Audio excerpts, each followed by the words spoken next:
Hari ini pernikahan menjadi gambaran yang sangat menakutkan, gambaran yang menyeramkan, sehingga kemudian di kalangan milenial hari ini muncul kemudian stigma marriage is scary, menikah itu adalah menakutkan. Bismillahirrahmanirrahim. Assalamualaikum warahmatullahi wabarakatuh. Bismillahirrahmanirrahim. Wa la ilaha illallah Muhammadur Rasulullah. Allahumma sholli ala sayyidina Muhammad wa ala ali sayyidina Muhammad. Bismillahi masyaallah la yasuqul khair illallah. Bismillahi masyaallah la yasrifu su'a illallah. Bismillahi masyaallah ma kana min ni'mati fa minallah.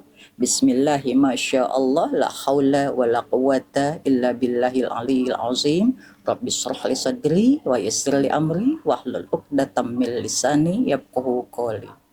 Syukur tentunya yang paling pantas kita panjatkan kehadirat Allah Subhanahu wa taala. Salat dan salam kita curahkan kepada rindu kita, kekasih kita, junjungan kita Nabi Allah Muhammad sallallahu alaihi wasallam. Alhamdulillah pemirsa, kita kembali ke rubrik muslimah untuk umat. Alhamdulillah.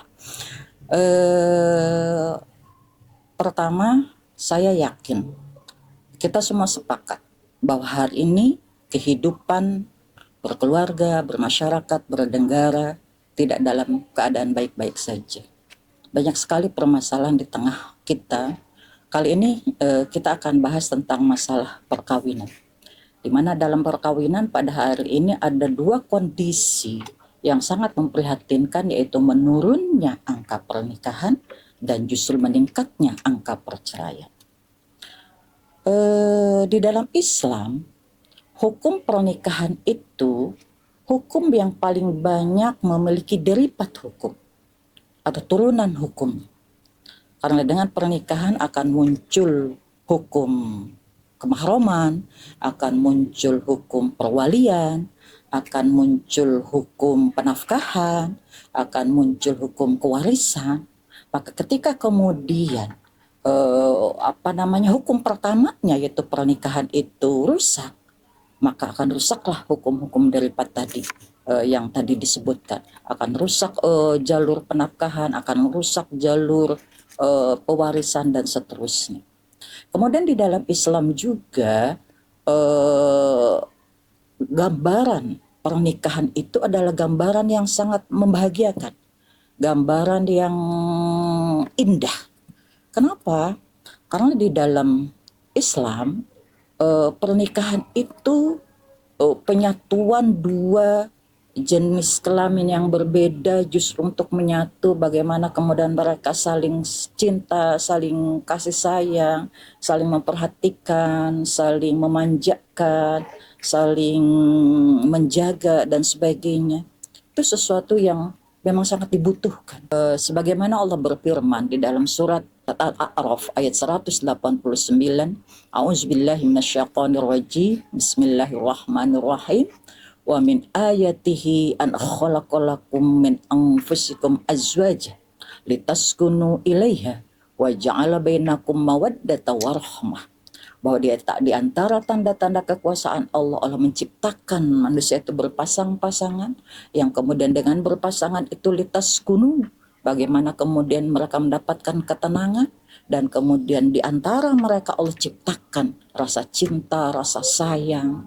Dan di dalam pernikahan, di dalam syariat Islam itu harus didasari dengan lahunna min husni suhbah wal usra, bahwa di antara suami dan istri itu harus saling, bagaimana mereka bersahabat dan sebagainya. Kemudian di dalam Islam, kemudian rumah tangga itu akan bahagia ketika kemudian ditambah nikmat yang lebih sempurna, yaitu kemudian dengan pernikahan lahir anak-anak yang lucu, anak-anak yang menghibur, walaupun bisa jadi dari satu sisi melelahkan, tapi itu akan menjadi sebuah kesempurnaan, kebahagiaan. Sebagaimana Allah berfirman di dalam surat An-Nisa ayat 1, A'udzubillahi minasyaitonirrajim. Bismillahirrahmanirrahim. Ya ayyuhan nasu taqu rabbakumul ladzi khalaqakum min nafsin wahidah wa khalaqa minha zawjaha wa bassa minhuma rijalan katsiran wa nisaa. Dengan pernikahan itu akan lahir keturunan yang nanti akan menjadi keturunan yang membanggakan keluarga, yang membanggakan Rasulullah Shallallahu Alaihi Wasallam, akan menjadi keluarga besar. Ada yang kemudian dipanggil om, ada yang dipanggil tante, ada yang dipanggil uwa, ada yang dipanggil Pak Le, Bule, ada yang dipanggil nenek, eyang, dan seterusnya. Masya Allah, ini sesuatu yang sangat luar biasa. Namun apa yang terjadi pada hari ini, gambaran keindahan, gambaran kebahagiaan rumah tangga itu yang seharusnya tadi menjadi gambaran yang membahagiakan, menjadi gambaran yang indah, justru terbalik. Hari ini pernikahan menjadi gambaran yang sangat menakutkan, gambaran yang menyeramkan, sehingga kemudian di kalangan milenial hari ini muncul kemudian stigma marriage is scary. Menikah itu adalah menakutkan. Aneh kan? Gambaran yang membahagiakan menjadi gambaran yang menakutkan. Pasti ini ada sebab yang sesuatu yang dahsyat yang bisa kemudian merubah menjadi bertolak belakang antara gambaran keindahan dengan gambaran yang menakutkan. Kalau kita perhatikan, mungkin ada beberapa sebab yang kemudian menyebabkan hal itu terjadi. Satu, ada perubahan cara pandang. Di mana di dalam Islam, pernikahan itu adalah jalan kemuliaan yang bisa dicapai, baik oleh seorang suami maupun oleh istri. Di mana kemudian berdua bisa saling menguatkan dalam ketakwaan dan sebagainya. Yang kedua, pengaruh media sosial. Yang mana kita pahami hari ini media sosial begitu menguasai kehidupan. Ya, di dalam media sosial tentang rumah tangga, lebih banyak yang di blow up adalah rumah tangga yang rusak, rumah tangga yang hancur. Di blow up bagaimana kemudian banyaknya terjadi perselingkuhan, terjadi perceraian, terjadi KDRT. Ini tentunya akan menambah semakin bahwa pernikahan itu sesuatu yang ogah dijalani. Takut dengan kejadian hal seperti itu dan sebagainya dan sebagainya. Kemudian apalagi penyebabnya? Tentunya karena rumah tangga itu tidak bisa dilepaskan memang gitu ya dari kebutuhan kehidupan rumah tangga, tapi pada hari ini faktanya memang masyarakat ada dalam tekanan masalah ekonomi.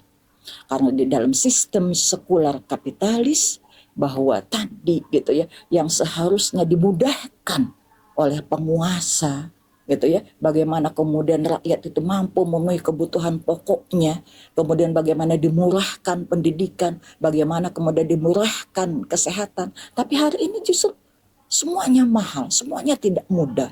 Itu akhirnya menjadi sebuah gambaran juga yang menakutkan ketika kemudian di dalam rumah tangga suami harus memenuhi kebutuhan keluarga, kebutuhan anak-anak dan sebagainya, dan itu akhirnya menimbulkan tadi angka pernikahan yang menurun, yang kemudian malah menjadi angka perceraian, untuk angka perceraian yang meningkat. Dalam data tahun 2025 ada sekitar 438.000 kasus perceraian dan hari ini terus meningkat. Saya kira ini sesuatu masalah yang tidak yang jangan dianggap remeh. Ini adalah sebuah akibat ya, sebuah akibat yang mendasari kemudian hal itu bisa terjadi pada hari ini. Kita lihat ya, permasalahannya adalah justru karena diterapkannya sistem sekular kapitalis. Kenapa? Kita lihat misalkan dari sisi pendidikan, di mana di dalam sistem sekular kapitalis pendidikan berbasis sekular, di mana kemudian agama tidak dijadikan, agama atau akidah tidak dijadikan dasar dalam pendidikan, sehingga kemudian tidak terbentuk pada diri-diri anak-anak ya, yang dalam pendidikan itu tidak terbentuk kepribadian yang tangguh, yang kuat, yang solih, yang solihah, yang yang takwa, yang beriman dan bertakwa. Tetapi justru pendidikan itu malah mengarahkan kepada mereka berpikiran hedonis, materialistis. Itu salah satunya yang menyebabkan semua tadi terjadi. Kemudian di dalam sistem sekular kapitalis juga menganut sistem ekonomi liberal, di mana kemudian penguasa tidak hadir sebagai penanggung jawab, sebagai ro'in, sebagai mas'ul, ya, bagaimana kemudian di pundak penguasa itu ada kewajiban untuk mensejahterakan dengan apa namanya, dengan kebijakan-kebijakannya. Nah, hari ini ketika diterapkan sistem sekular kapitalis di mana kemudian ekonomi diberikan, secara ekonomi diberikan kebebasan kepada semua untuk memiliki apapun, tidak lagi kemudian memandang apakah itu kepemilikan umat, kepemilikan individu, kepemilikan negara. Kalau kemudian itu tadi terjadi, sehingga kemudian kepemilikan yang harusnya dimiliki oleh umat, dimiliki oleh rakyat, tetapi kemudian rakyat malah tidak menikmatinya.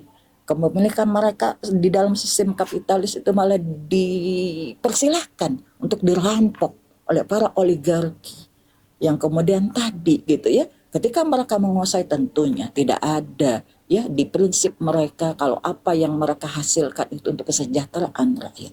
Itu yang terjadi hari ini. Makanya kemudian terjadi kemiskinan struktural yang akhirnya tadi negara tidak hadir sebagai roin. Akhirnya apa yang terjadi? Pendidikan mahal, kesehatan mahal, dan seterusnya dan sebagainya. Seperti itu. Nah, kemudian di dalam sistem kapitalis, sekular kapitalis juga kita lihat bagaimana prinsip mereka, kebahagiaan mereka adalah kebebasan. Sehingga kemudian pergaulan itu tidak ada batas laki-laki dan perempuan, sehingga kemudian ketika pun mereka tidak menikah, dari sisi narurseknya mereka bisa tetap melampiaskannya. Akhirnya apa? Terjadilah banyak perzinahan yang semakin merajalela. Ya, seperti itu. Kemudian apa juga di dalam sistem kapitalis sekular bahwa tidak ada sanksi bagi para pelaku-pelaku kejahatan itu untuk mendapatkan sanksi yang membuat mereka jerah. Bagaimana hari ini sanksi kepada pelakor, kepada sanksi kepada pezina, sanksi kepada yang melakukan KDRT, suami yang tidak menafkahi, tidak ada hukuman-hukuman yang membuat mereka jerah.